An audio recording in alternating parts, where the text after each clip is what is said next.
On the night of March 24th, 2015, a 32-year-old man was driving alone, lost in his thoughts, when he accidentally crashed into a utility pole on the side of the road. The car was badly damaged, and the man was unconscious at the scene. Passers-by called for an ambulance and the police. Welcome to Red Eastern True Crime. If you enjoyed this story, please subscribe to my channel. Let's dive into this story. The driver in the car accident is named Yuan Zhengyi. We will call him Yuan. He suffered a head injury and was in a coma. The doctors quickly contacted Yuan's mother, who then informed Yuan's girlfriend, with whom he had been living for 3 years. They both rushed to the hospital.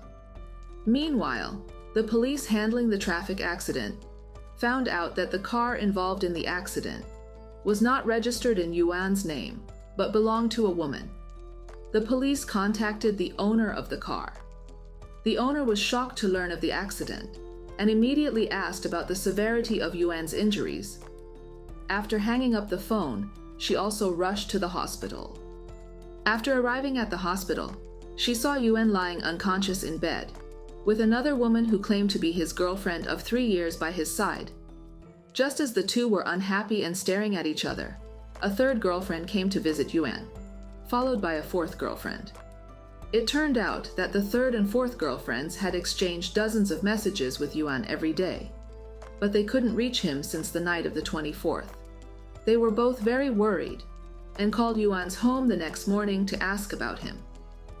Yuan's mother told them about the car accident and the hospital, thinking that both of them were just Yuan's regular friends. 4 women met at the hospital, and it was very awkward.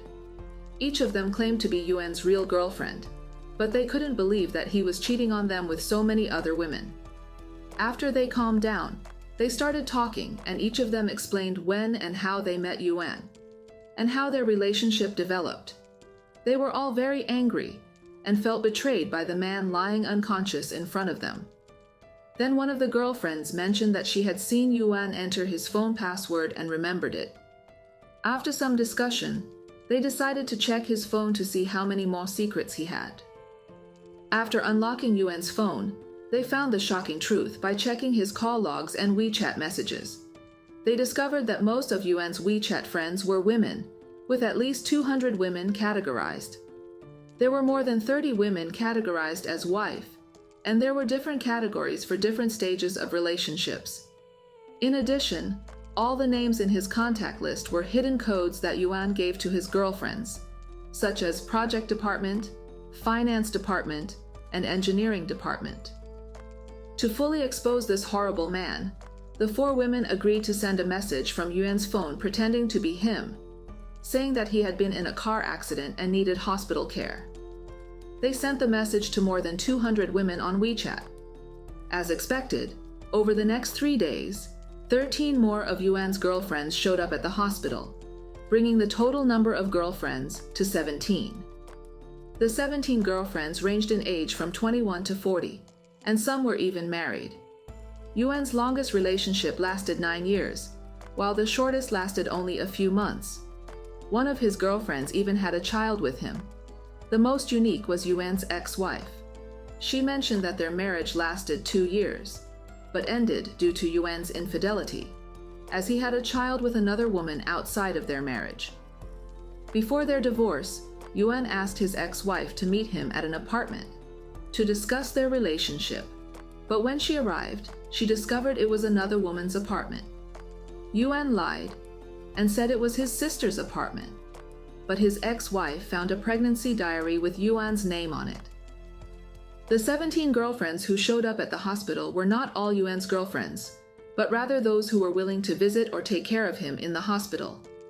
His actual girlfriends are about 30. During those days, a dozen beautiful women came in and out of his room, all calling Yuan hubby.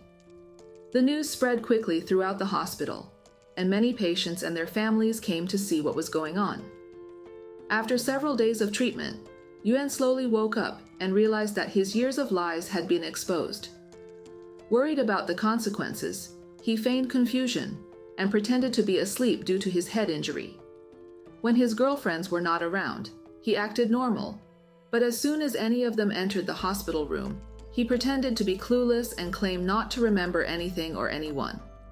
When several girlfriends came together, he pretended to be asleep. The nurse in charge of his care said that whenever Yuan saw a woman enter the room, he would suddenly claim not to remember anything. Some of Yuan's girlfriends really believed that his injuries were serious and didn't want to upset him. But as time went on, the doctors said that Yuan was getting better, but he was sleeping longer and longer every day. Some of his girlfriends became very angry and demanded an explanation from him. Some of the girlfriends' parents also went to the hospital to question Yuan. This incident also caught the attention of the media, who came to the hospital to interview. Yuan's mother was very tough, pushing and shouting at people to leave the hospital room several times a day. When someone asked Yuan's mother how many girlfriends Yuan had brought to see her, she said she didn't know and couldn't find out. She also stressed several times that if they thought Yuan had a problem, the law could handle it, and they shouldn't make a scene in the hospital room. It turns out that Yuan not only emotionally and physically deceived these girlfriends, but he also borrowed money from each of them. The amounts ranged from a few $100s to as much as $30,000 from one girlfriend. In total, he borrowed about 1 million RMB, about $150,000, from 17 girlfriends. Some of the girlfriends banded together and reported him to the police for fraud. The police began an investigation and arrested him after he recovered and was released from the hospital. The fraud investigation didn't go smoothly because even though the girlfriends were very angry, not everyone wanted to see Yuan go to jail. Some of the girlfriends still held out hope that Yuan would be with them once he recovered and the competition was gone. Some of the girlfriends had families and didn't want any more trouble. Others had lent Yuan small amounts of money and didn't want to spend more time and energy on the matter. These people didn't plan to take legal action against Yuan, so they were unwilling to cooperate with the police investigation. The evidence provided by the remaining girlfriends who wanted to hold Yuan accountable was also not strong enough. Except for some money with transfer records, most of the girlfriends gave cash directly, and there were no IOU notes. To learn more about Yuan's background, reporters visited his hometown for an interview. They discovered that Yuan was born in 1983 in a small town near Changsha. His parents were both farmers and the family was quite poor. After completing junior high school, Yuan dropped out and left his hometown to work on construction sites in the city. Over time, he became an electrician and a driller. Yuan had a strained relationship with his parents, especially his father, with whom he rarely communicated. Under some fortunate circumstances, Yuan was able to profit from his relationships with his girlfriends. This led him to quit his job and present himself as a successful contractor, claiming to own several properties and vehicles. In reality, he only had one cheap motorcycle in his name. He also bragged about managing several ongoing projects and owning several excavators, inflating his net worth to over $1 million. Yuan cast a wide net on various social platforms to connect with women. He would engage them in humble and friendly conversations, eventually inviting them to dinner and insisting on paying the bill, portraying himself as generous and decent. He also expressed his desire to be married. Despite his unattractive appearance, Yuan's demeanor and claims of financial prowess made a strong impression on many of the women he met for the first time. After the meeting, Yuan sent daily messages to the women. He often inquired about their whereabouts and reminded them to take care of themselves. During their initial meetings, Yuan would avoid any intimate moves, leading the women to believe that he was a gentleman and genuinely interested in a serious relationship. Within a month, the women would become emotionally and physically involved with him.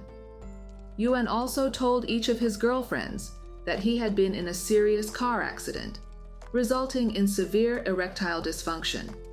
He claimed that even if another woman was naked in front of him, he wouldn't have any reaction, only responding to the woman in front of him.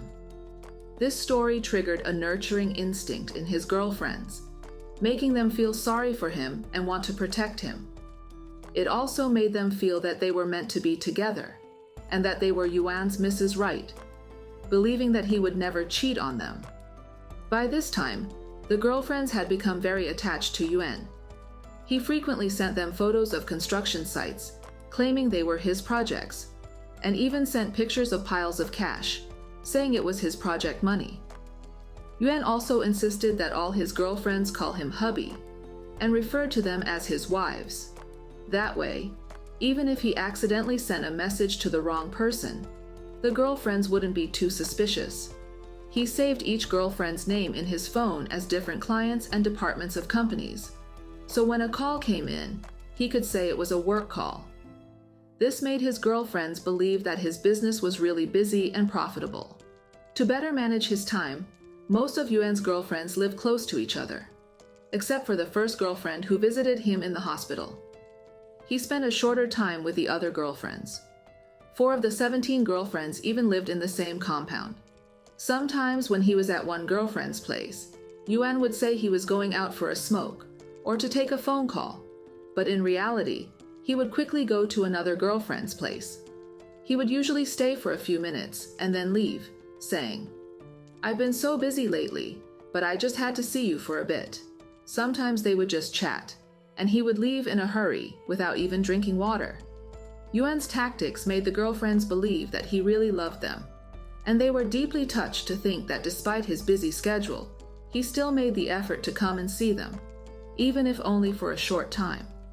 Yuan would tell his girlfriends that when his current project was finished and he received payment, he would visit their parents or introduce them to his parents, giving hope for the future to the girlfriends who wanted to get married. Over the years, Yuan maintained relationships with more than a dozen girlfriends at a time, and even developed new relationships. Except for his ex-wife, none of his girlfriends caught him cheating. They devoted themselves to him wholeheartedly, waited for him to propose, and one even had his child. Yuan has no job and relies on money from all his girlfriends. He is strategic about how he cheats them out of money. He never asks for money when he first meets a girlfriend. Usually he borrows money only after gaining her complete trust, and he doesn't do it continuously. With the same girlfriend, he waits a long time before asking for money again. He borrows according to each girlfriend's financial situation, never exceeding her capacity. The amounts he borrows aren't usually enough to scare them off, sometimes just $60 or $80 at a time, which adds up over time. Yuan has many reasons for borrowing money. He usually says that his money is tied up in construction projects and that he has no money for food, gas, car repairs, his mother's illness, a lost wallet, or to buy meals for workers or parts for projects. After borrowing money, Yuan continues to send them messages of concern and occasionally meets with them as usual. The girlfriends never suspected anything because Yuan always told them that when the project was finished, he would buy a house and get married. In an interview, one of Yuan's girlfriends said she works as a factory worker on an assembly line, putting in 12-hour days. She earns about $600 a month, but for 3 years, she lent Yuan nearly $7,000. Each time, Yuan came to her for money after she received her paycheck. Although she had been in a relationship with Yuan for 3 years, they spent a total of no more than 1 month together. Another girlfriend said that when Yuan asked to borrow money, he usually claimed to have an urgent need and insisted on receiving cash. Sometimes she would take him to an ATM to withdraw the money and give it to him, so she never thought of asking for an IOU. Yuan even cried when asking for money, saying it was the hardest time for him, which made his girlfriend feel very sympathetic. Another girlfriend said Yuan was very careful with his phone. He always kept it on silent mode and never let it out of his sight, even taking it with him to the bathroom. However, one time when they were together, the girlfriend saw a message on his phone that said, "Hubby, what are you doing?" This made her suspicious. When Yuan noticed, he immediately deleted the message, explaining that it was just a friend's joke. At first, the girlfriend didn't believe him, but later Yuan had a woman call and explain to his girlfriend, and he even swore in front of her that if he ever cheated, he would be hit by a car as soon as he stepped out the door. The girlfriend believed him and forgave him because she couldn't believe that someone would make such a serious vow to harm himself. Later, many girlfriends revealed that Yuan had made the same vow to them. Several of Yuan's girlfriends had argued with him and wanted to break up, but Yuan always begged them to stay and continued to text them in a caring tone. Some girlfriends even got angry and hit Yuan, but he never hit back. Almost all of the girlfriends say that he has a gentle personality and rarely loses his temper with them. On May 11, 2015, Yuan was criminally detained for fraud. During interrogation, Yuan feigned ignorance and claimed to have amnesia. When asked about his girlfriends, he said he didn't know them and couldn't remember them. When asked about borrowing money from his girlfriends, he also claimed not to remember. The police suspected he was faking, but they couldn't do anything about it. Yuan's doctor mentioned that intracranial bleeding could cause memory loss or impairment. Later, due to a lack of cooperation from his girlfriends and minimal evidence, Yuan was released without charge after being detained for a few days. This incident is widely known in Changsha, and the media portrays Yuan as a playboy. Some men admire Yuan, thinking he's cool and impressive. People from Yuan's hometown believe that his actions are at most unethical, but not criminal, which they say is part of his charm. All of his girlfriends say they never doubted Yuan's identity. Yuan smokes expensive cigarettes, changes cars frequently, and sometimes lets one girlfriend use another's car. He has also introduced several of his girlfriends to his parents. In the minds of many Chinese, introducing a boyfriend or girlfriend to one's parents is a sign of a serious relationship. As time went on, the news about Yuan and his 17 girlfriends slowly faded from the public eye. But just a year later, on August 30th, 2016, a new story emerged about a woman who had been deceived by Yuan. This woman, named Yanzi, said that she had only heard about the news of the 17 girlfriends, but didn't know what the man looked like. After meeting on WeChat, Yuan claimed to be a contractor and even showed Yanzi a screenshot of his bank balance, which showed over 2 million RMB, about $300,000. Yuan admitted to having 41 girlfriends, but claimed that he wanted to get married. He even took Yanzi to a nice house to meet his parents and some wealthy friends. He promised to marry Yanzi and said they would get their marriage certificate on August 15th of that year. Shortly thereafter, Yuan falsely claimed that he was having investment problems and asked Yanzi to lend him about $5,000. Yanzi noticed that Yuan always carried 2 cell phones and chatted with many women. On the advice of a friend, Yanzi searched Yuan's name online and discovered that he was the subject of the 17 girlfriends story. This revelation made her very angry, and she questioned why Yuan was released so quickly after his arrest. According to information found online, Yuan was only briefly detained and not charged. Since most of his girlfriends didn't want to come forward, and there wasn't enough evidence, Yuan dared to continue his scams in the same city under his real name. It's clear that his family and friends were also involved, as they knew about Yuan's past, but always told his new girlfriends that he rarely dated anyone before. All of Yuan's girlfriends were financially dependent. Some worked in offices, some in real estate, some were nurses, and some ran their own small businesses. They all shared the same goal of finding a financially stable and reliable man to marry. Some of them had limited social circles and found it difficult to meet new people. Yuan presented himself to them as a caring and attentive man, who often said the right things. Some girlfriends even mentioned that during the first 6 months of knowing Yuan, he met with them every day, sometimes 2 or 3 times a day. It was really hard to suspect him. In the case of the gold digger, when Sue met Cindy for 2 days, he showed her his bank account to demonstrate his financial status. In this case, Yuan showed Yanzi a fake bank balance. In the 2 stories, one ended up as a victim, while the other was a fraud from the beginning. Regardless of the amount of money involved, showing someone your bank account at the beginning of a relationship seems either naive or manipulative. What do you think about this case?